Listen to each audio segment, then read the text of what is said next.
Здравствуйте.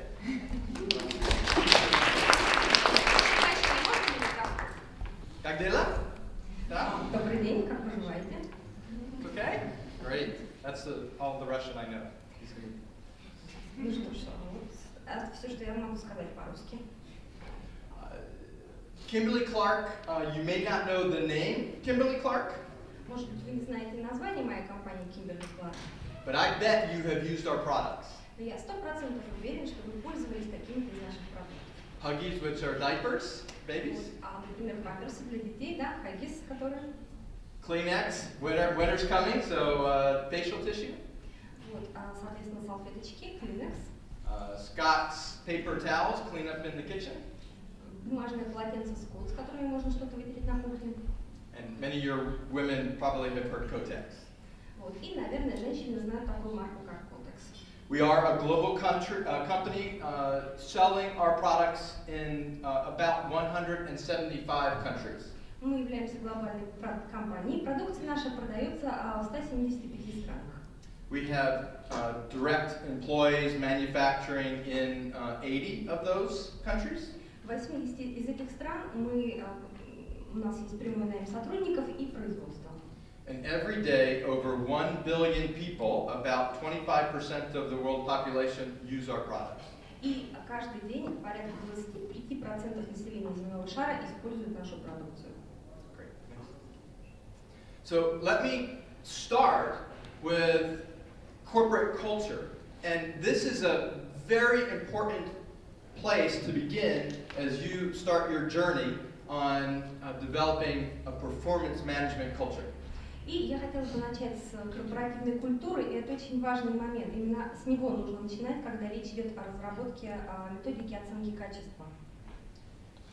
There are more levels, but we'll simplify to 3 different levels that we'll talk about today.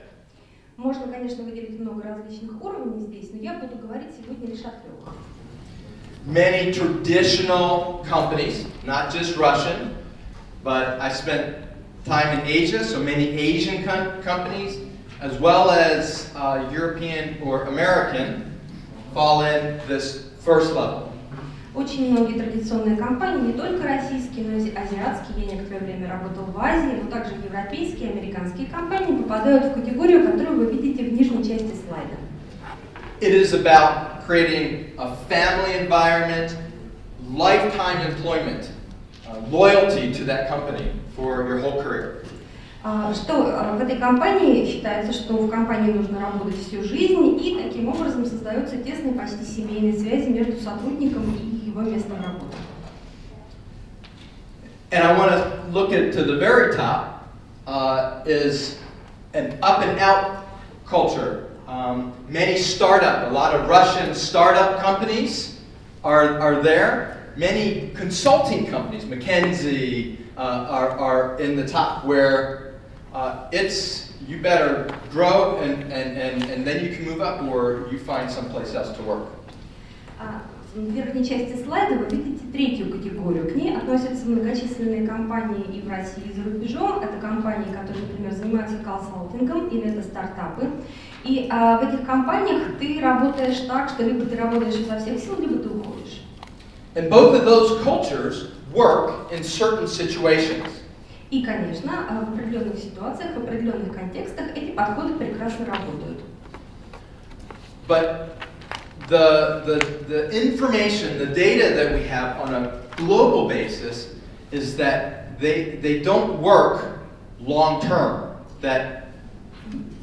Тем не менее, у нас есть информация, цифры, которые показывают, что в долговременной перспективе эти обе стратегии недостаточно эффективны. Because if you are lifelong employment, eventually you are going to have to do something to grow faster than what you are accustomed to. Потому что для тех компаний, в которых принято держать человека всю его жизнь, иногда им трудно расти быстрее, чем это необходимо, чем они могут себе позволить.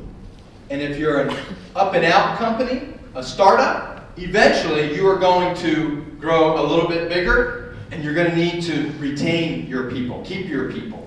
Если говорить о тех компаниях, которые попадают в третью категорию стартапа, то в какой-то момент удачный стартап становится слишком большим, и он уже должен думать о том, как удерживать наличных людей. So there is a sweet spot right in the middle that we call performance-driven culture. И поэтому посередине между двумя этими категориями у нас есть такое вот, как по-английски говорят, сладкое местечко. Это категория компаний, которые работают на основе качества работы. This is where employees are responsible for their own results. The manager will give them clear direction on what they should accomplish.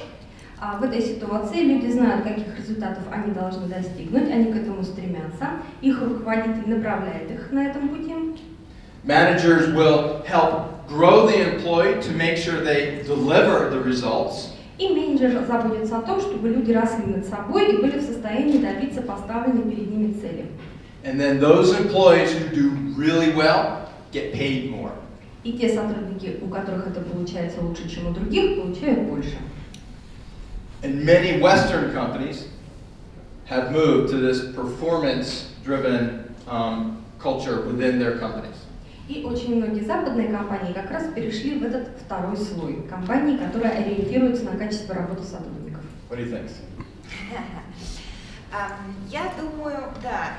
Меня слышно? Хорошо, я могу без этого, да? Я думаю, что разбить эту теорию очень просто. Говорить можно о чем угодно, о том, что это очень хорошо, когда вы работаете в одной компании всю жизнь. И нет ничего счастливее для человека, чем найти такую компанию. Это первый постулат. Однако ничего нет вечного и все изменяется, но в нашей ментальности, в российской, если вы почитаете хотя бы несколько по диагонали заявлений крупных российских компаний, там что написано? Не менее 5 лет в одной области. Это о чем говорит? О том, что российские компании, несмотря ни на какие ваши результаты, никакую вашу талантливость, если, не дай бог, вы посмели перейти из одной компании в другую в течение 2 лет, никогда вас даже рекрутер не позовет. Мы не говорим уже о том, что рекрутерами часто являются девочки с плохим образованием, и уж точно совершенно с ними разговаривать неинтересно. Но почему-то иностранные компании тоже таких девочек любят, как теперь и русские. Если вверх посмотреть, стартапы, это что такое? Это русские стартапы, да? Мы сейчас про иностранных ничего не говорим.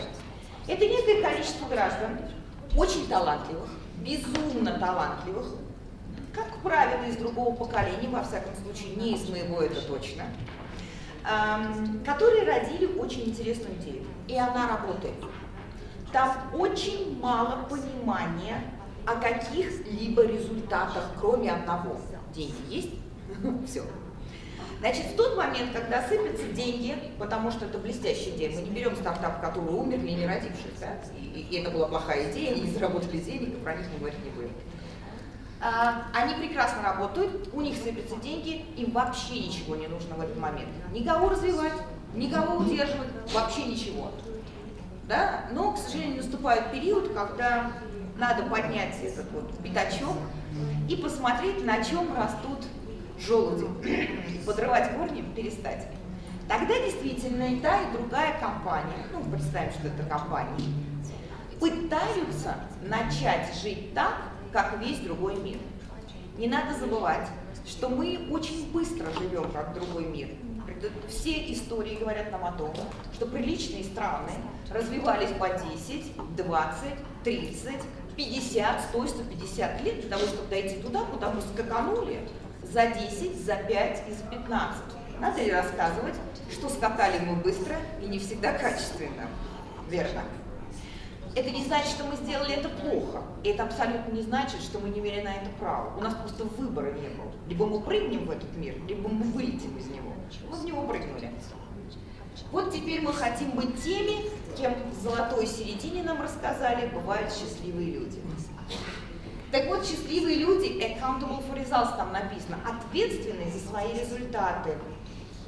А теперь каждый задал себе вопрос из тех людей, кто работает в русских компаниях. Много ли топ-менеджеров вашей компании знают, какие у них должны быть результаты? Хотя бы у них. А теперь вопрос, как они вам поставят эти результаты, ну, то есть к достижению. И вот на этом месте